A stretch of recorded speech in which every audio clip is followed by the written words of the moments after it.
आपको लगता है कि प्रधानमंत्री अगर इन 23 परिवारों में टेलीफोन पे बात कर लेते, शायद 1 घंटे में हो जाती 23 बातचीत, 2-2 मिनट सबसे कर लेते, तो आपको लगता है कि ये आंदोलन खड़ा हो पाता उसके बाद में? बहुत सारे ऐसे लोग रहते हैं जो जब ताकत बहुत सारी हाथ में रहती है तो उनको नरमी नहीं सूझती है। मुझको लगता है कि अभी की सरकार के साथ एक दिक्कत ये हुई दिल्ली में। होती है, सरकारों से गलतियां होती है, ऐसा नहीं कि नहीं होती है। बहुत सारी सरकारों से बहुत गलतियां होती हैं।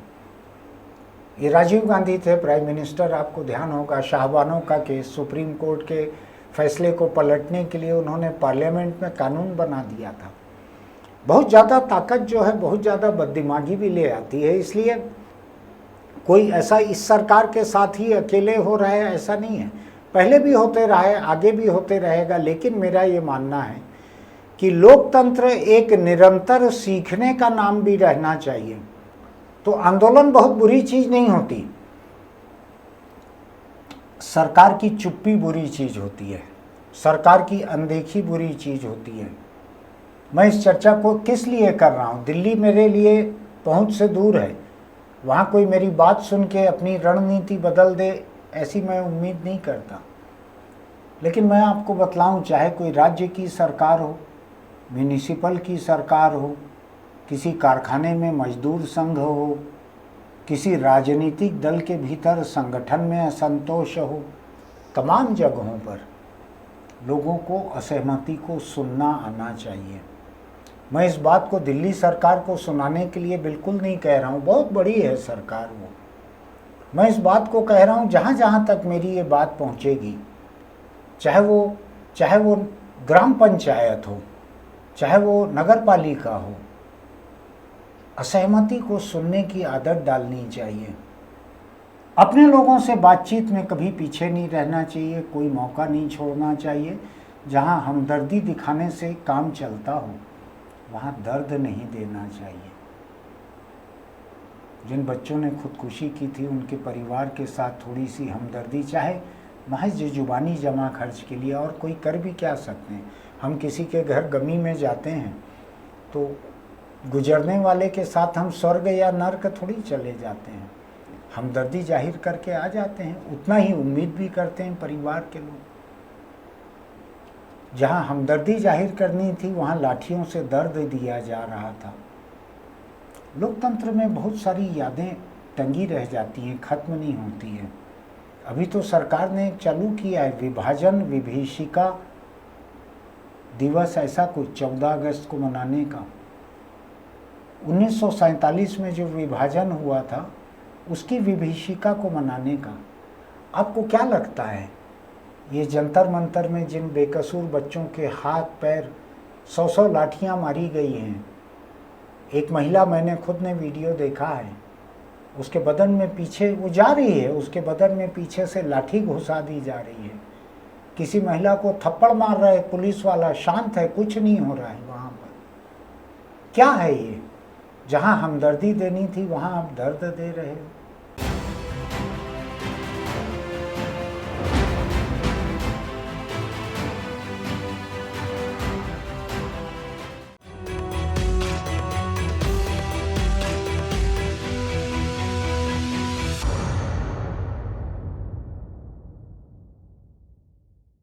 नमस्कार, मैं छत्तीसगढ़ अखबार के YouTube चैनल इंडिया आजकल के स्टूडियो से सुनील कुमार। एक नोट हवा में तैर रहा है बरसों के बाद, पिछले कई सालों से थोड़ा चलन कम था उसका। उस नोट पे किसी ने लिखा हुआ है कि सोनम बेवफा है, ऐसा। कई साल ये चलते रहा, सोनम गुप्ता लिखते थे, कोई कुछ लिखते थे, सोनम बेवफा है। बाद में बड़ी आपत्ति हुई, लोगों ने कहा कि क्या है कि जिस लड़की का नाम सोनम गुप्ता रहे उसका नाम ज़बरदस्ती इसमें बदनाम हो रहा है। लेकिन तब तक दसियों लाख नोट ऐसे लिखे हुए बाजार में घूम रहे थे। कल से फिर ऐसे नोट जो हैं उसकी फ़ोटो पोस्ट होना चालू हो गया है। सोनम बेवफा है, ये किसी लड़की के बारे में नहीं है, सोनम वांगचुक के बारे में है। कल आधी रात को उन्होंने अपना अनशन ख़त्म कर दिया अनशन खत्म करने के पहले कांग्रेस के एक सांसद विवेक तनखा और सुप्रीम कोर्ट के वकील भी हैं वो वहाँ पर तृणमूल कांग्रेस और सीपीएम के दूसरे सांसदों के साथ अस्पताल पहुँचे। वहाँ जाके उन्होंने सोनम वांगचुक को भरोसा दिया कि विपक्ष संसद में उनकी बात उठाएगा। उसके बाद जेपी नड्डा और शायद एक दो और मंत्री, भाजपा के कुछ नेता, ये लोग वहाँ पर पहुँचे अस्पताल। इन्होंने कहा कि सरकार आपके साथ बातचीत कल से चालू करेगी, आप अनशन खत्म कर दीजिए। और इस बीच ये हुआ कि रात 12 बजे के आसपास प्रधानमंत्री नरेंद्र मोदी ने ये दुनिया के किसी भी देश के प्रमुख का, और नरेंद्र मोदी तो बहुत बड़े देश के बहुत बड़े प्रमुख हैं, उनका एक सेल्फी वीडियो ऐसे नाजुक मौके पर सामने आए। उन्होंने छात्रों को संबोधित करते हुए भरोसा दिलाया। ये वीडियो पोस्ट किया उन्होंने आधी रात को। मैं जानता हूं कि पेपर लीक ये कोई मामूली विषय नहीं है। लाखों विद्यार्थी और उनके अभिभावकों के लिए बहुत ही पीड़ादायक है और इसलिए पेपर लीक घटना से अब तक पिछले 2.5 महीनों में अनेक विध कदम उठाए गए, गुनहगारों को पकड़ा गया है, वे जेल में पड़े हैं। मैंने आज फास्ट ट्रैक कोर्ट के लिए विभागों को निर्देश दिए थे। आज विभागों ने लगातार मेहनत करके देर रात मुझे मुसद्दा भी दे दिया। फास्ट ट्रैक कोर्ट और कठोर सजा के प्रावधान के साथ का ये मुसद्दा कल कैबिनेट में चर्चा होगी। कैबिनेट के साथियों के सुझाव के बाद उसका अंतिम रूप दिया जाएगा और सोमवार से संसद का दूसरा सप्ताह शुरू हो रहा है। तब जल्द से जल्द उस बिल को सदन में पारित कराने का प्रयास किया जाएगा। और उसके कुछ देर के बाद जेपी नड्डा वगैरह की मुलाकात के बाद सोनम वांगचुक ने अपना अनशन खत्म किया। आज शायद उनकी सोनम वांगचुक के साथ दिल्ली के किसी एक सरकारी भवन में 2 मंत्री 3 मंत्री उनके साथ बैठकर बातचीत कर रहे हैं, लेकिन मैं रिपोर्टिंग करने खड़ा नहीं हुआ हूं। अच्छा किया सरकार ने उनसे बात की, यही है कि देर कर दी। कई महीनों की देर हो गई इस पूरे सिलसिले में।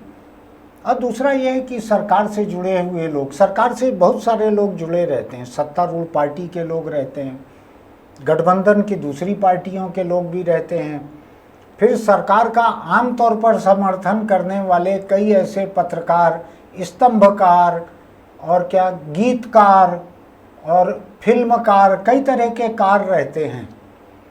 ये लोग भी जो बोलते हैं उसको माना जाता है कि ये सरकार के समर्थन में बोल रहे हैं, सरकार का साथ दे रहे हैं।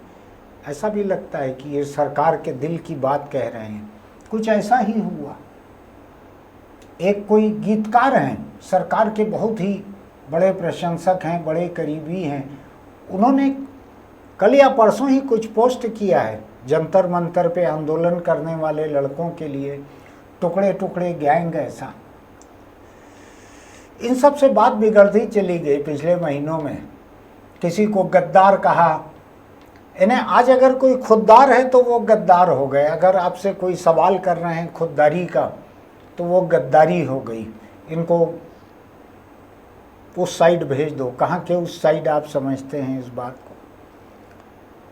एक आंदोलन जो कि सुप्रीम कोर्ट के चीफ जस्टिस की एक लापरवाह टिप्पणी से शुरू हुआ था, कॉकरोच कह दिया था उन्होंने नौजवान पीढ़ी को।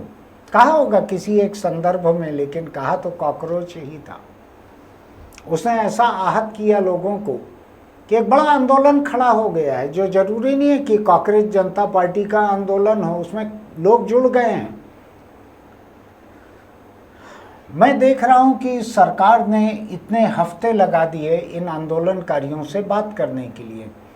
सरकार ने इतने हफ्ते लगा दिए, जो जिन बच्चों ने नीट के इम्तिहान की गड़बड़ी के बाद खुदकुशी की थी, शायद 23 ऐसे बच्चे हैं।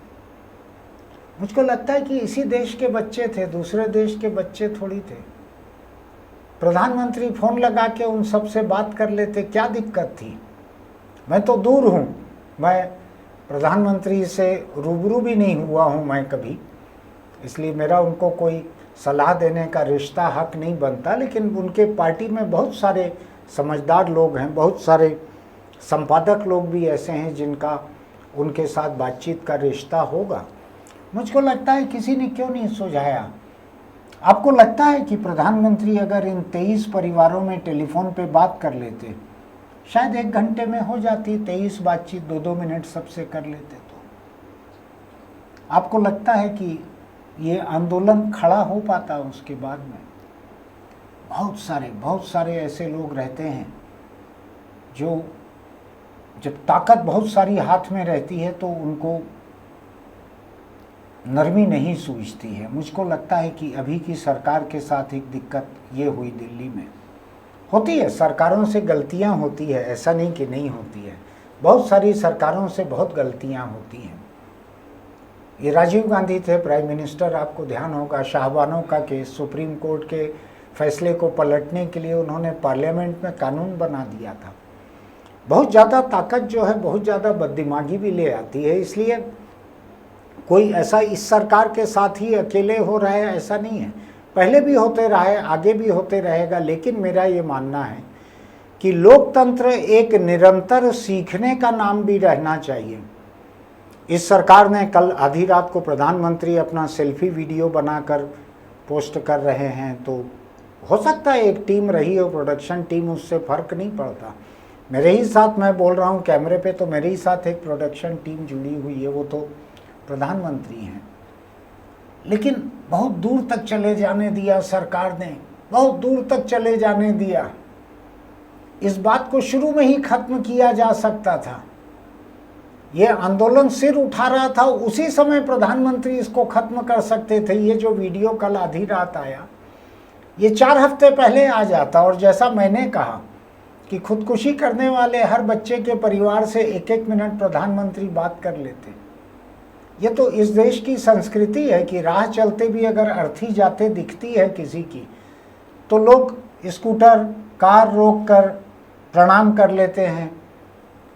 कुछ लोगों में तो ये भी रिवाज है कि गाड़ी किनारे खड़ी करके 10-20 कदम कंधा देते हैं। कई लोगों ने इसको अपनी आदत में शुमार कर लिया है। कर लेते, प्रधानमंत्री हमदर्दी जाहिर कर देते। आखिर उन्हीं की सरकार के नीट इम्तिहान लेने वाले ढांचे ने तो गलत किया था ना। उन्हीं के लोगों ने तो पेपर बेचे थे, उन्हीं के लोगों ने पेपर आउट किए थे, उन्हीं के लोगों ने जो स्कैन कर कर के डालना था वो गलत किया था। वही अफसोस जाहिर कर देते। लोग कोई सजा थोड़ी देना चाहते हैं उनको। प्रधानमंत्री का बड़ा रुतबा है देश में, वही अगर एक बार हमदर्दी जाहिर कर देते तो बात खत्म हो जाती। लेकिन नहीं हो पाया। मैं नहीं जानता क्यों नहीं हो पाया, क्यों उनको ये बात नहीं सूझी, क्यों किसी ने नहीं बताई। लेकिन मैं आज उसके ऊपर बहुत ज़्यादा बोलना नहीं चाहता हूँ, क्योंकि जब तक ये एडिट होके पोस्ट होगा वीडियो, तब तक दिल्ली में हो सकता है सोनम वांगचुक और सरकार के बीच बातचीत किसी किनारे पहुँच जाए। एक समानांतर जो बातचीत चल रही है कॉकरोच जनता पार्टी के प्रतिनिधियों और जेपी नड्डा के बीच, हो सकता है वो कहीं पहुंच जाए। अच्छा है, लोकतंत्र में बातचीत से किसी किनारे पहुंचना चाहिए। मैं बहुत ज़्यादा किसी आंदोलन के पक्ष में नहीं हूँ, मैं आंदोलनों के खिलाफ भी नहीं हूँ। मैं आज अखबार के लिए एडिटोरियल लिख रहा था, तो उसमें मैं देख रहा था दुनिया के कई महान नेता जो हुए हैं, महान विचारक जो हुए हैं, उनका क्या कहना है जनता की असहमति के बारे में, असंतोष के बारे में, आंदोलन के बारे में, उनका क्या कहना है। तो मैंने पाया कि गांधी से लेके मार्टिन लूथर किंग तक और राम मनोहर लोहिया तक जाने कितने ही लोगों ने कितने किस्म की बातें लिखी हैं। मैंने ऐसे ढूंढ के निकाला कि इन्होंने क्या क्या कहा था। मैं उसमें से थोड़ी सी 2-4 बातें आपको पढ़कर बताता हूँ। मार्टिन लूथर किंग जूनियर, उनकी एक लाइन है, दंगा उन लोगों की भाषा है जिन्हें सुना नहीं गया था। जब आपके हक की बात आपसे कोई सुनने को तैयार नहीं है, जो कि सुनाना आपका हक है, तो असंतोष फैलता है। मैं दंगा यानी किसी दंगे को भड़का नहीं रहा हूँ, लेकिन जो चल रहा है दिल्ली में, उसको भी कई लोग दंगा कह सकते हैं।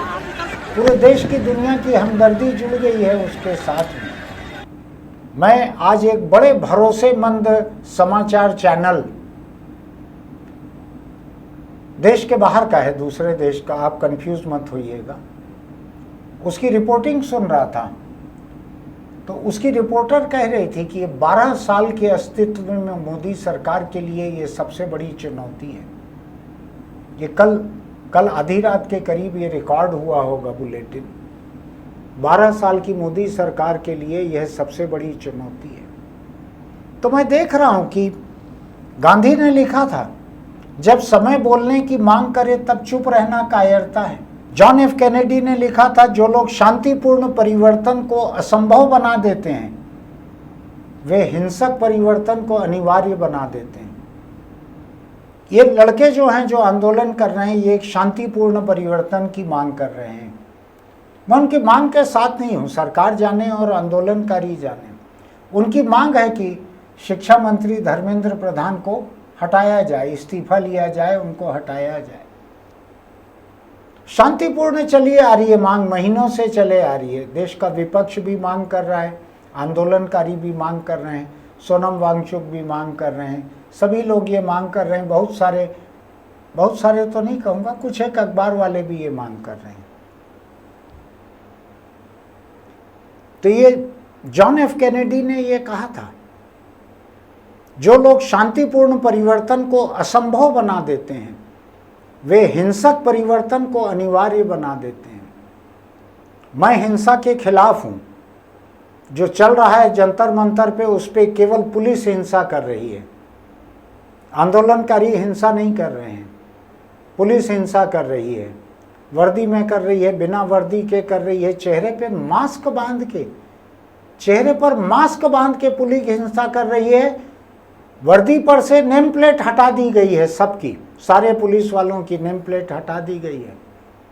और मैं देख रहा था कि एक महिला अधिकारी से एक टीवी रिपोर्टर सवाल कर रहा था कि ये पुलिस वालों ने अपनी नेम प्लेट वर्दी पर से क्यों हटा दी है। तो महिला अधिकारी कह रही थी कि गर्मी बहुत है, इसके कारण हटा दी है। 3 इंच बाई 1 इंच की एक पट्टी रहती है कपड़े की, जिस पे नाम रहता है, उसको वेलक्रो से चिपका देते हैं, यूनिफॉर्म पे हटा भी देते हैं। आपको लगता है कि 3 इंच बाई 1 इंच की कपड़े की एक पट्टी जिस पे नाम लिखा है वर्दी के ऊपर, उससे गर्मी बढ़ जा रही है? मुझको ऐसा लगता है कि जब नाम हट जाता है, चेहरा बांध दिया जाता है, हाथ में लाठी दे दी जाती है, तो गर्मी बढ़ती है, ताकत की गर्मी, जवाबदेह न रहने की गर्मी बढ़ती है। मैं चाहता हूं कि आंदोलन खत्म हो, मैं चाहता हूं कि आंदोलनकारियों की जो जायज़ मांग है वो पूरी हो। मैं चाहता हूं कि सरकार एक ऐसा इंतजाम करे जिसमें इम्तिहानों की गड़बड़ियां खत्म हों। इसी देश में यूपीएससी इम्तिहान कितना 60-70 साल से तो चले ही आ रहे हैं, आज तक कुछ गड़बड़ी नहीं हुई। कभी यूपीएससी के पेपर आउट हुए हों किसी ने नहीं सुना। और यहाँ तो इतने संगठित तरीके से पेपर आउट हुए हैं जिसकी हद नहीं, बिक रहे हैं, घूम रहे हैं, क्या क्या नहीं हुआ ये नीट के इम्तिहानों में और दूसरे इम्तिहानों में। तो जनता को हक है आंदोलनकारियों को साथ देने का, और आंदोलनकारियों का हक है जायज मांग को लेकर आंदोलन करने का। राम मनोहर लोहिया ने जो कहा था, मैं कई बार लिखता हूँ कि जिंदा कौमें 5 साल इंतजार नहीं करती, आंदोलन करती हैं बीच में। मुझको कई लोग कहते हैं आप आंदोलन के हिमायती हो। मैंने कहा लोकतांत्रिक और जायज आंदोलन का कौन हिमायती नहीं होगा। आज जिस बीजेपी के अगुवाई की सरकार है दिल्ली में, इसके सारे बड़े नेता 75 से 77 तक आपातकाल के दौरान, उसके पहले उसके बाद सबने आंदोलन ही किया था, जिससे आपातकाल खत्म हुआ और जनता पार्टी की सरकार बनी और देश में नेहरू की बेटी पहली बार हारी थी। तो आंदोलन बहुत बुरी चीज नहीं होती, सरकार की चुप्पी बुरी चीज होती है, सरकार की अनदेखी बुरी चीज होती है। मैं इस चर्चा को किस लिए कर रहा हूं? दिल्ली मेरे लिए पहुंच से दूर है, वहां कोई मेरी बात सुन के अपनी रणनीति बदल दे ऐसी मैं उम्मीद नहीं करता। लेकिन मैं आपको बतलाऊं, चाहे कोई राज्य की सरकार हो, म्यूनिसिपल की सरकार हो, किसी कारखाने में मजदूर संघ हो, किसी राजनीतिक दल के भीतर संगठन में असंतोष हो, तमाम जगहों पर लोगों को असहमति को सुनना आना चाहिए। मैं इस बात को दिल्ली सरकार को सुनाने के लिए बिल्कुल नहीं कह रहा हूँ, बहुत बड़ी है सरकार वो। मैं इस बात को कह रहा हूँ जहाँ जहाँ तक मेरी ये बात पहुँचेगी, चाहे वो ग्राम पंचायत हो, चाहे वो नगर पालिका हो, असहमति को सुनने की आदत डालनी चाहिए। मैं देखता हूँ कि टीवी चैनलों पे दो अलग अलग पार्टियों के प्रवक्ताओं को बैठा के जिस तरह से एक मुर्गा लड़ाई करवाई जाती है, बस्तर उस्तर में चलता है ऐसा। उसके लिए मुर्गों को बचपन से तैयार किया जाता है। मुझको किसी ने ये कहा कि उन छोटे छोटे मुर्गों को पूरे समय बाजार में घुमाया जाता है ताकि शोरगुल के आदी हो जाएं, वो शोरगुल के आदी हो जाएं, और जब लड़ें और आसपास सैकड़ों लोग हल्ला करें तो डर के भाग न जाएं। ऐसा एक जानकार ने मुझको कहा है। शोरगुल का आदी होना जरूरी है। मैं नहीं जानता कि हिंदुस्तान के टीवी चैनल के जो एंकरानियाँ हैं वो इतना शोरगुल इसलिए करते हैं कि ये प्रवक्ता उसके लिए तैयार रहें आगे चल के और ज़्यादा शोरगुल के लिए। या अभी तो मैं देखता हूँ कि कोई पाकिस्तान का एक कोई कोई एक है, बलूचिस्तान का एक आदमी है, वो बैठता है और टीवी चैनलों के एंकरानियों को इतनी गंदी गंदी गालियाँ देता है, इतनी गंदी गंदी गालियाँ देता है, मैं हैरान रह जाता हूँ। इसको जोड़ते क्यों हैं? इसको क्यों रखते हैं डिबेट में? क्या इन्हीं गालियों के कारण चैनल चलता है? क्या इन्हीं गालियों के कारण दर्शक बढ़ते हैं? उसी के रील काट काट कर एक एक मिनट पर पोस्ट किए जाते हैं। मैं इस बलूच आदमी की गालियां सुनकर हैरान रह गया, लेकिन सुनते सुनते 10-12 एपिसोड अलग अलग मैंने चैनलों के अलग अलग एंकरानी के साथ देख लिए। नतीजा ये हुआ, अभी तक मैं सोशल मीडिया खोलता हूं तो वही बलूच आदमी दिखता है सामने। मैं आवाज़ बंद रखता हूं इसलिए गालियां मेरे कानों में नहीं पड़ती। वो क्या क्या अश्लील और गंदी बातें नहीं बोलता है। तो ये मुर्गा लड़ाई के अंदाज में जो लोगों को भिड़वाया जाता है, ये नहीं होना चाहिए। असहमति को सभ्य तरीके से बोलने की आदत रहनी चाहिए।